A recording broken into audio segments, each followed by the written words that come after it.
The first number you got was from adding what?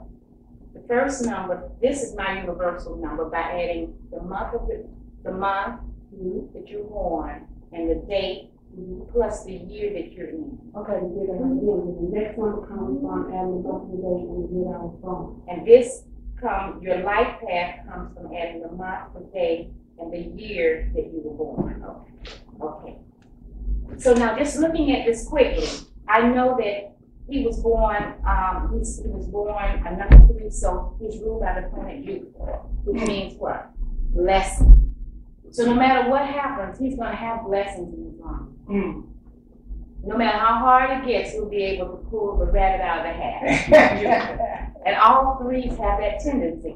Now 3s are born, we call 3s or 2s or 1 based on the date you were born.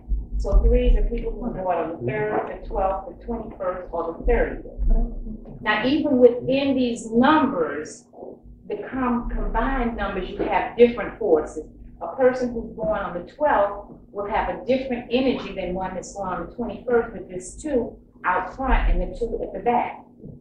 Because this number will be the ruling number, which means that this person will act like a 2 in many ways. This person will act like a 1 in many ways. Okay?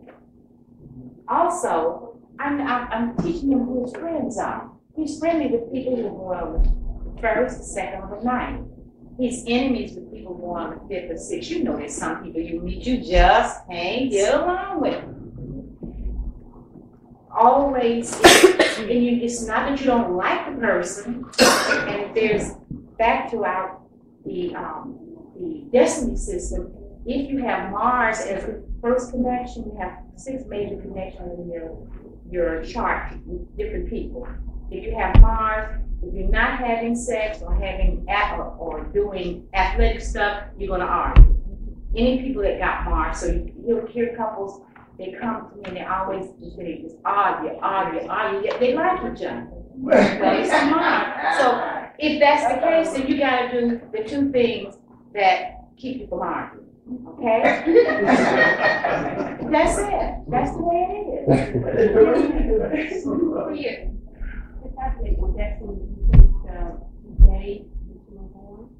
The destiny, this is your destiny. The day you were born. The day you were born. And the attitude is. And the attitude month and the date. The attitude is the month and the day. And his attitude is a 4, which means that his 3 and his 4 are compatible. People who have mental problems, who are in the mental institutions, who are bipolar, or categorized as though are not really all of that sick, okay? It's that they have incompatibility of numbers sometimes and the names, and that can drive you to a whole nother level of consciousness. If someone has a number 8 as a destiny, a number 8 as a destiny, a number 8 as a month, and a number 8 as a life path, they will have suicidal tendencies. And when I read it, I was like, how do I know? Well, I went on the internet and there was this guy, this guy who plays in this movie, Raising Family. It's a sitcom, and they found him hanging in Central Park a couple of weeks ago. I did his birthday, it was August 17th. Can't remember the year, but when I added it, he had an 8th month, of course. The 17th was an 8, and his life path was an 8. Wow. But now, because he had 8, does that mean that he's suicidal because he has 8, or he should have these tendencies and he needs to redirect his energy in certain pathways in order to keep being suicidal? Well, that's a good question. He had those tendencies because we all have tendencies based on the influence from the outside, the outer world. It's like certain people you meet and you're attracted to them. You don't know why you're attracted. It's not the physical, just looking at them, it's something internal. It's like a magnetic attraction. So this energy, these energies from the planets is like magnetic. And so we can't say, but we do know that when we see those 8s, that these people have these thoughts in their heads. And what we might need to do is know who you are and know what these tendencies are so you won't have to go down that path. He didn't know, obviously. So we are in control of our destiny. We are, and we attract everyone in our lives. And most people in your life, I would say all people in your life are past life. You know, these souls don't go nowhere. These souls, once this physical body is gone back to the earth, that soul goes to where? Nirvana, wherever, and at a certain point, this is my humble opinion, at a certain point in time when that soul needs more lessons to advance to another level, that soul decides to come back through two people.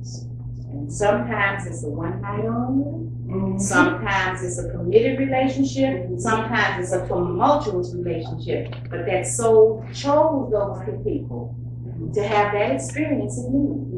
And those two people were receptive because they need that experience, they need as well. And so when people come to me and they're crying, they all, my daddy didn't love me, my mama didn't love me, they left me, I understand that.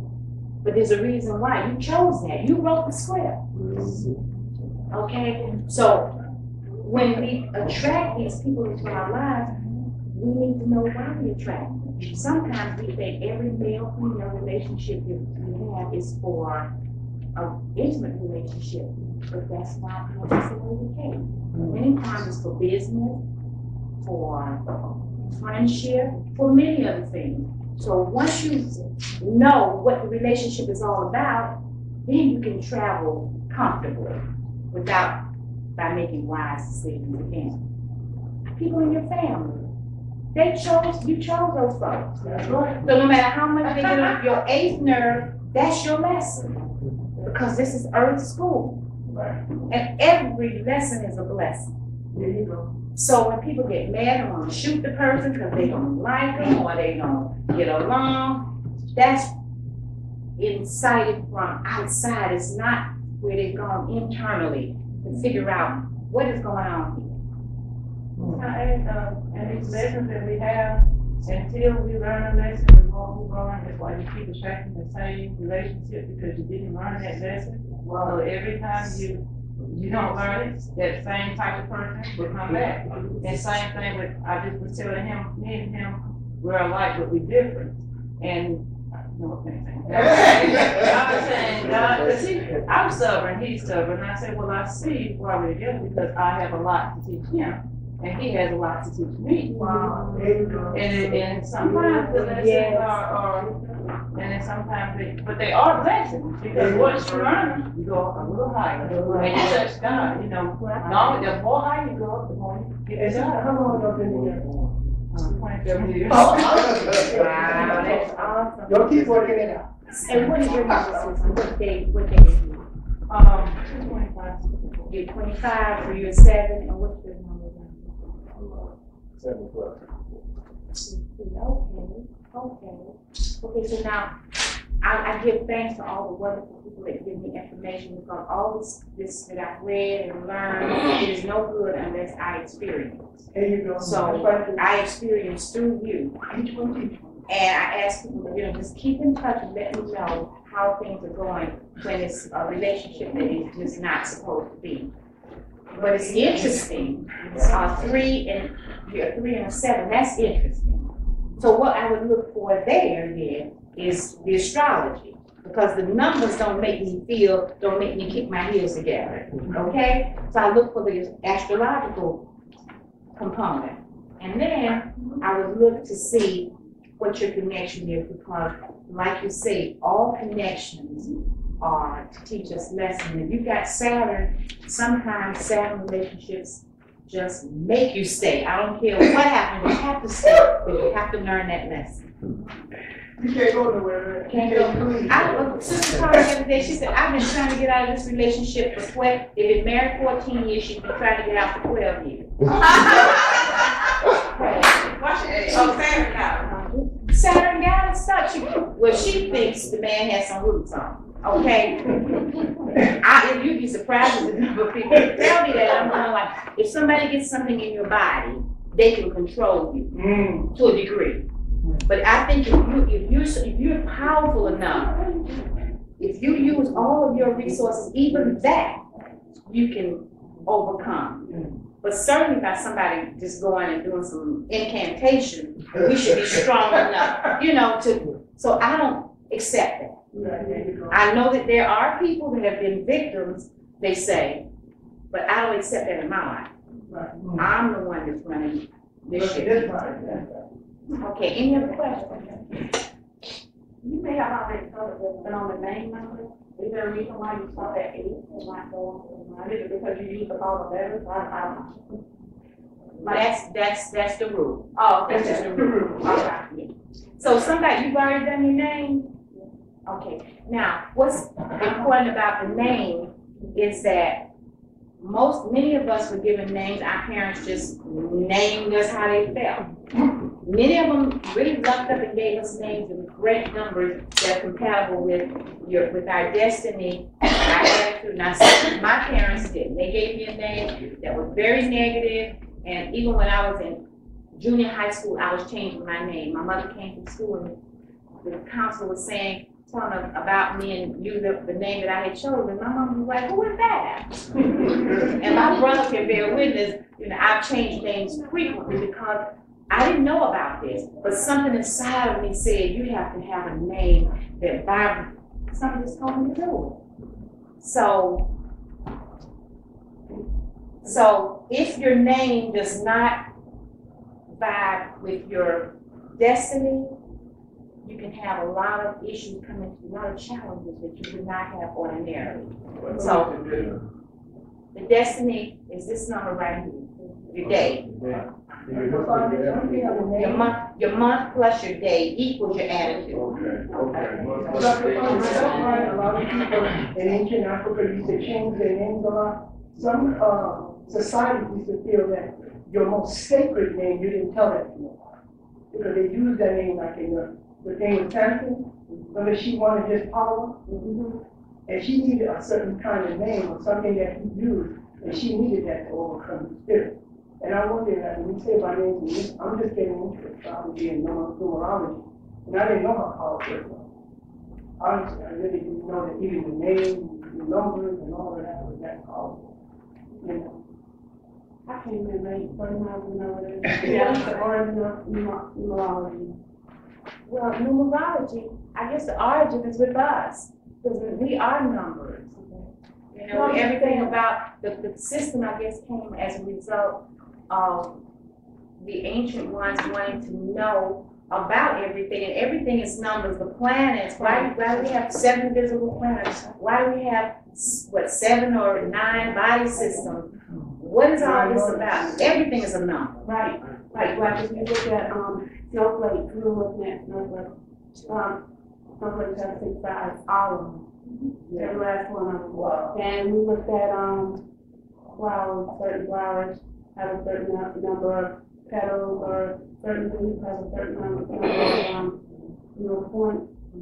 But exactly, so I understand that. Plus, I'm a study calculus a lot, so everything is in a mathematical equation. Okay. But I want to know when it starts, like in mathematics, they teach you that the origin of mathematics was with the Greeks. Well, we know that's not true because originated well before then, but that's what they teach in school. But what I want to know is the origin of numerology, did it originate around the time of astrology with those ancient people? Well, I would say yes. Okay. Yeah, I can say that they both evolved at the same time. Because number they count, and then they knew that the counting that this number meant something based on how this person acted. So I mean, we're talking about thousands and thousands of years. But that's a good homework assignment for you. I know. I studied numerology. Okay. I'm so glad to be here, y'all. That's right. I don't feel I'm weird or I'm doing something wrong. I grew up in Baptist religion. A lot of us did, but I'm pulling away, starting to pull away from that. I refuse to send my children to the Baptist church anymore. I feel like I'm in a cult there.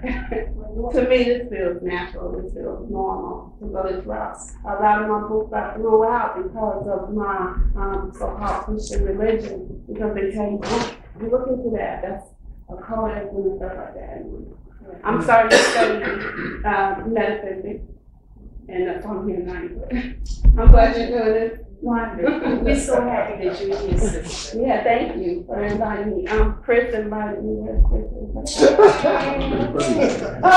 now, I just met Chris too. I met him on the telephone call. This is my first time seeing him. and what is your number, sister? What day were you born? Just the day? I was born on the 20th, so I'm a 2. Okay. I was born on 2. Okay. I'm a 2 when I add everything up. When I add my birth year, I'm a 2 there. But when I add the other one with the year, I'm a 7.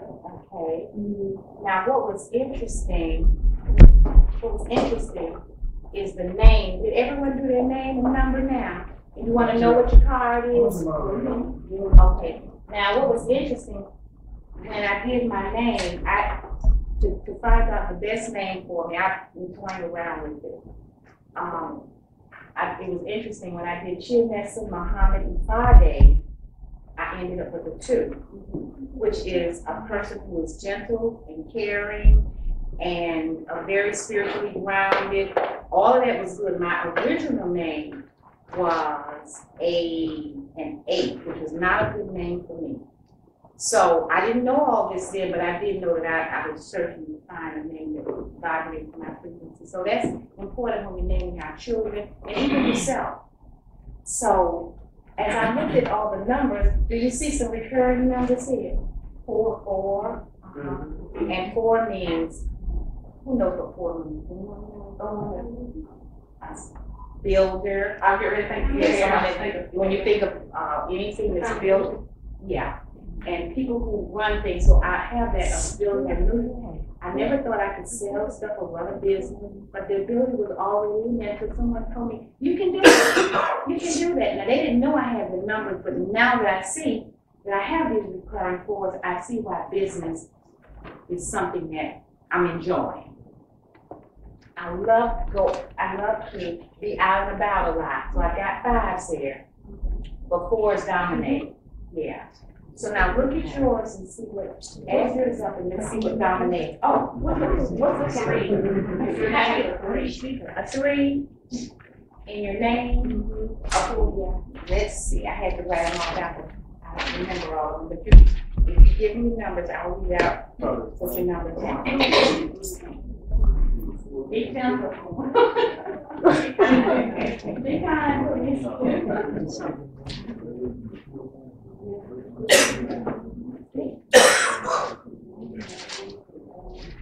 Hold on 1 second. I want to talk a little bit about our cultural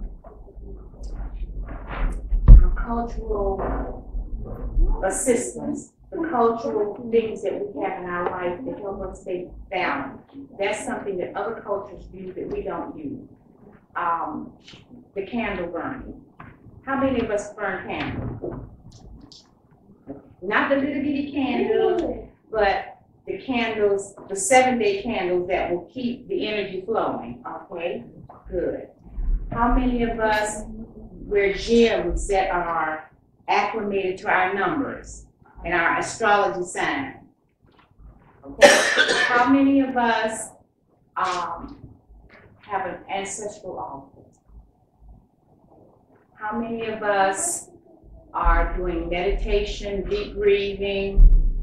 Okay. How many of us are looking at the moon and following the moon patterns? Wonderful. So actually, everybody's on it. We're on it. Shouldn't the men follow the sun? Those are the things that help to keep our energy flowing. Yes, You said follow the moon. Shouldn't women follow the moon and men follow the sun? not necessarily. We both have feminine and masculine energies. So I don't look at it as being separate. I look at it as moon sign. The moon has an effect on all of us. When there's a new moon, it doesn't say, I'm just being new for the women. It moon for all of us, and the new moon is the time that you start new projects. When there's a full moon, who knows what the full moon is representative of? Completion manifestation. Bringing things into manifestation, and that's for all of us, Brother Mike. Did you get that? Yes, ma'am. Okay.